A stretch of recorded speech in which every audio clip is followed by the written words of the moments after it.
G'day, my name's Jeff Gregg. A few days ago, I got a phone call. Oh, yes, the day before yesterday, I got a phone call from a scammer saying they're from Telstra. But I'm going to play that. I recorded it on my phone, my mobile phone. Very easy to record on the phone. There's a thing called voice recorder on your phone, so I recorded part of the conversation. Anyway, just a precursor to that. I knew this was going to happen because a few days earlier I'd had two phone calls, both which were just basically hang-ups. Phone rang, I answered the phone, there was nobody there. Hang on for a while, say hello, hello, hello, hello. There's nobody there. And eventually voice came on and said, that's an invalid extension number. Same thing happened about half an hour later. That indicates to me that the scammers have been going through the telephone numbers and they don't go through a phone book or anything like that. They just start a particular number. There'll be 3,000 or something, and they increment it by one and just dial every single number. So even if you've got do not call, even if you've got a silent number, they can still scam you. I've got a friend of mine who's got a telephone, had his connected, gave nobody the number, still got calls from scammers, right? Never used to answer the call, right? Anyway, what I'm going to do is play the recording that I have now and show you exactly what these scammers actually do and how they go through and pretend that there's something wrong with your computer. They're going to pretend that somebody's infiltrating my computer. So I'll show you how this works. All right, so I'll get my phone, all right? And what I'm going to do partway through this is I'll pause the recording and have comments about it as I'm going through. But anyway, here's the recording. If I start it now, unlock my phone, too many attempts. All right, here it is. Here we go. All right, I'm looking at my keyboard, yeah? Yeah. In your extremely left-hand side bottom corner from your keyboard, you see there is a CTRL button, the control button. CTRL. Oh, yeah. In your left-hand side very bottom there. Yep. And just beside the control button, which button do you see, sir? Say again, sorry? Just next to the control button, which button do you see? I can see the button, yeah. Yeah, just next to the control button. Yeah. Which button do you see? Next to it is a FN. Yeah. Yes. FN. And just next to the FN key, do you see there is a full flag Windows logo key? There's a what, sorry? Just beside the FN key, there is a full flag Windows logo key. Do you see that? Windows logo. Full flag. No, there's a button with four little boxes on it. Yes. And it's triangular down to the left-hand side. Yeah. Yes. Now there's that square key and hold it down with one finger. Okay, hold it down. Hold it down. Yeah. And hold it down. And with the help of another finger, press letter R for Robert, and R together at the same time. Okay. Yeah. And it says run. And now what? Yes. A little box down the bottom left-hand side that says run. And it says type. You want me to read it out to you? It says type the name of a program, folder, document, or internet resource, and Windows will open it for you. And it says open. That's very great. That's great. Now, you see the long white panel over there, very long white panel, where you can type your something. Yeah. Which is open. Type over there. E for echo. Okay, so he's asked me to press the Windows key and the R key, which brings up this run box, okay? So if anybody ever gets you on the phone and asks you to do that, that's probably, if they're a support person, that's a quick way of doing it. However, what they're going to type in, it's unlikely that you're going to know anything about. So if anybody ever asks you to do that, and it's over the phone, it's a call that you don't know about, just don't do it. Just don't do it. Just don't do that. All right. So I'm going to show you what this guy actually got me to type in now, and I'll actually do it as they're doing it. This was done a couple of days ago, but I'm recording this now and playing back his recording. I'll do what I did during that time to show you what happens. Okay, let's see what happens. I'll continue recording. E for Echo. Yeah. And then put V for Victoria. E for Victoria. Yeah. And put again E for Echo. E for Echo. Yeah. And put N for November. N for November. Yeah. And put T for Telstra. T for Telstra. Yeah. And then put V for Victoria. V for Victoria. And put W for whiskey. W for whiskey. And put R for Robert. R for Robert. Yeah, so can you repeat to me that, please, sir, from the beginning? EVENTVWR.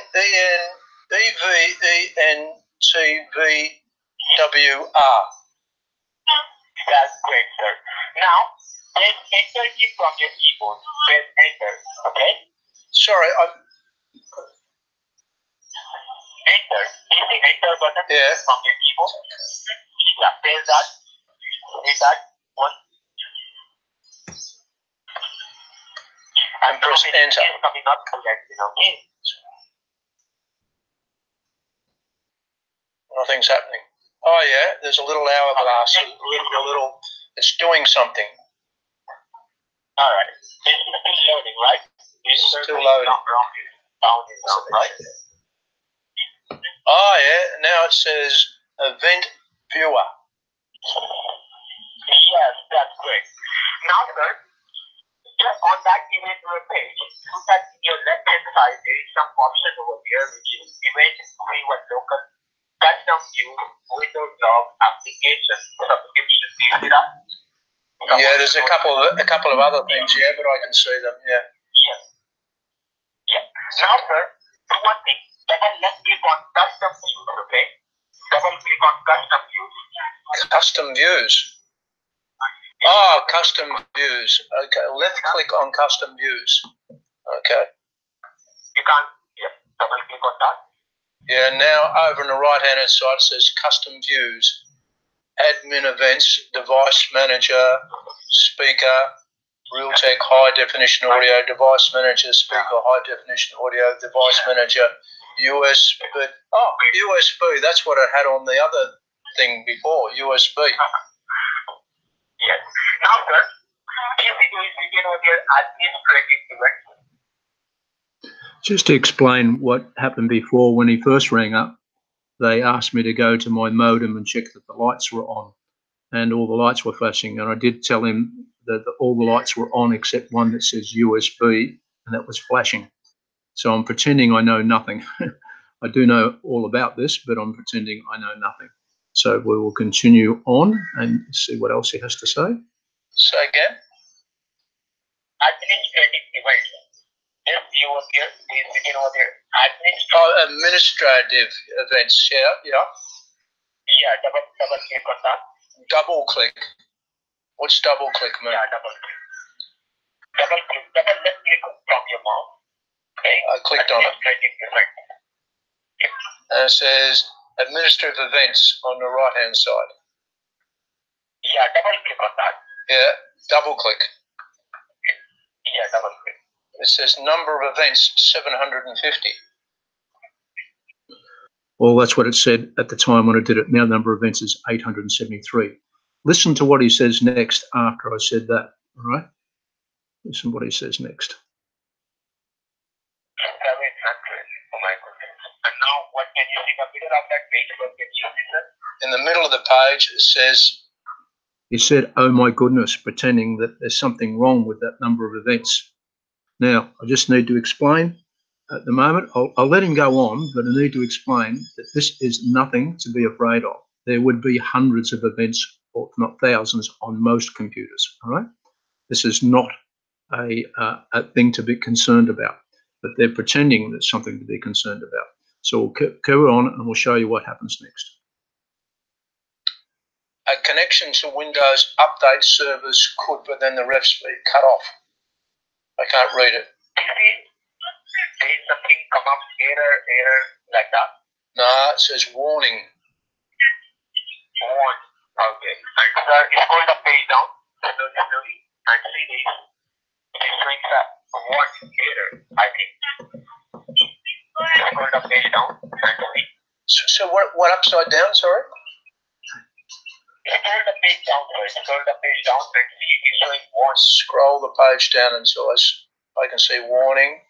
Okay. Hold on. Do you see error like that? There's one error, yeah, error. 21st of the 7th, 2018. Yep. Yeah. So this kind of error and warning signal, which I'm receiving from your internet connection. This is many error and warning. You see that? A lot of error and warning. Okay, to the right it says source, and it says this trip, and then ... How can I read the rest of that? All right. Let's hold on for a question. Give me your time. All right. Now I asked him how to do that, but he didn't do it. But all I had to do was maximise that screen there. Well, I've maximised it, and if I want to see that more, I can go across here, point at this particular part of it. Where is it? Drag it across, and their error was distributed.com. Now, the point that he's trying to make is that, oh, this is serious, and he said, oh, this is something to do with someone getting into my computer. Absolute crap. Nothing to do with that.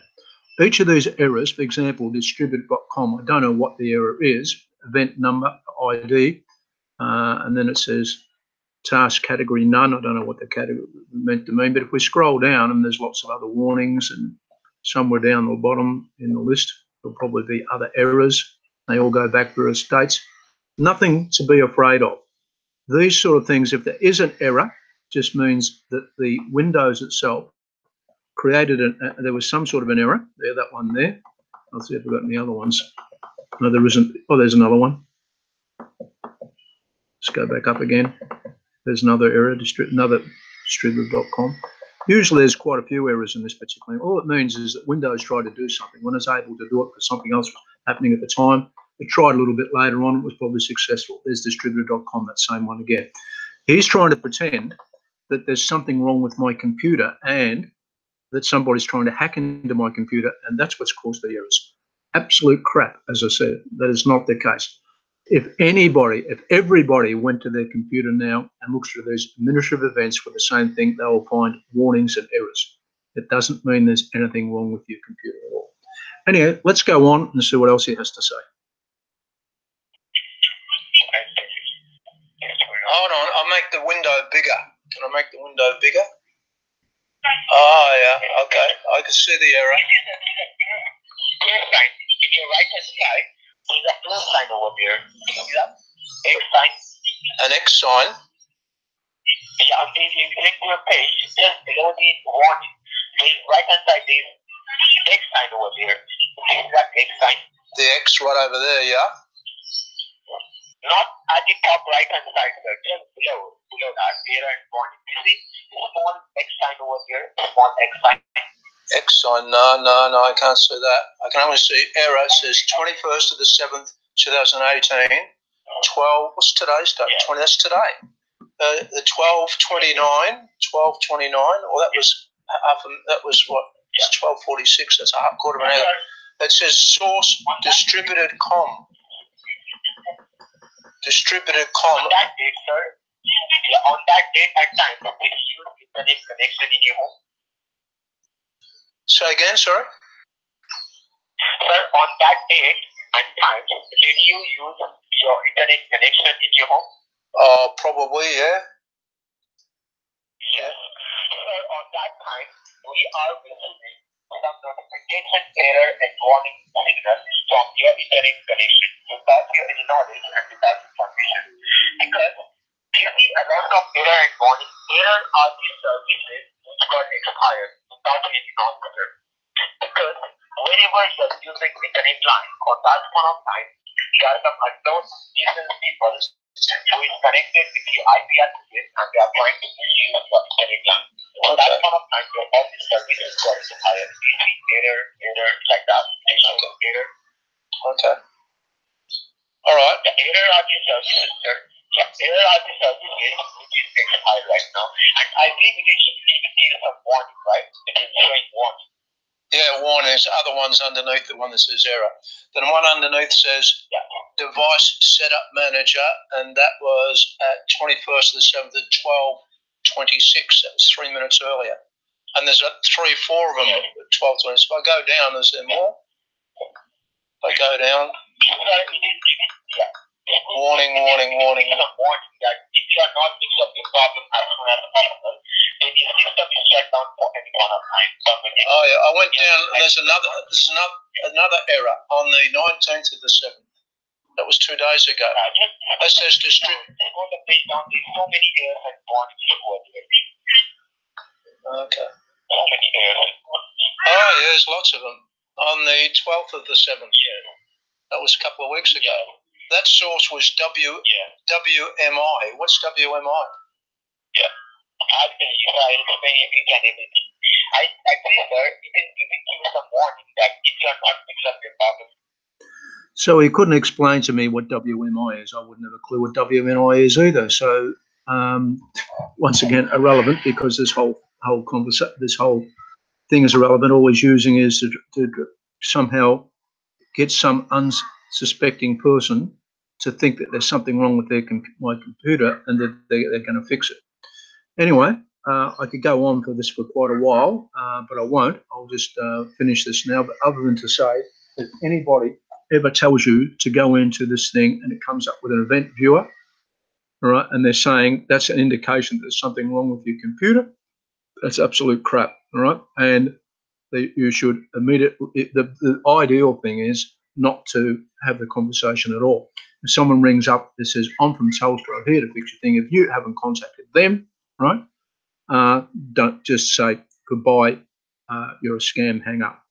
Or alternatively, ask them for, don't ask them, ring up your provider or whoever that's saying they're from and contact them directly.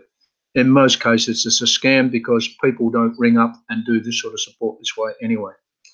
By the way, he is also saying that they can see this. You can't see this. Sometimes they actually come up with these things and say, I'll go into this and there's a number, and they'll recite a number. And that number is just the same number it's on all computers. They're trying to pretend that they can see what's on your computer and they've got some sort of a log of it. That's not the case either.